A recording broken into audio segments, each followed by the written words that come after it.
Today I'm going to do an experiment on whether I can vacuum pack skirt steak in a bag along with the marinade and cook it in the sous vide with the marinade. Let's get started. I have vacuum packed steak number 1 and steak number 2 in the marinade. Steak number 3 is going to be a control. It's just garlic, salt, and pepper and no marinade. Steak number 1 is going to go in the sous vide for 140 degrees for 2 hours cooking in the marinade. Steak number 2 is going to go into the refrigerator for an hour, then into the sous vide for just 1 hour. Steak number 3 is going into the refrigerator for 1 hour, then into the sous vide for 1 hour.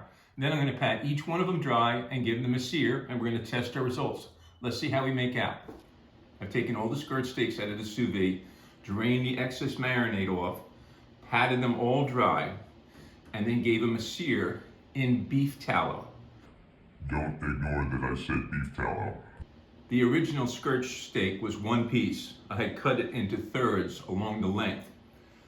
The grain is running like this, so we want to cut with our knife thin strips this way. If you cut this way along the grain, it's going to be very tough and chewy. You might as well buy beef jerky. I've sampled all 3 skirt steaks, and I'm actually surprised at the results.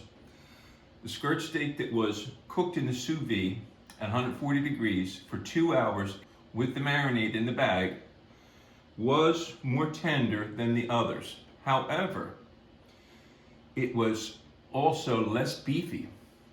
That time in the liquid, the beefy flavor must have leached out into the marinade. This skirt steak has a lot of beefy flavor. That was lost during this process. The middle one was an hour in the refrigerator sitting in the marinade, and then an hour in the sous vide at 140 degrees. This had a little bit more chew to this, so this did become more tender. It's had just a little bit more flavor than this, I guess because it didn't have as much time for the beefy flavor to work its way out into the liquid in the bag. But the hands down winner, this one with just the garlic, salt, and pepper.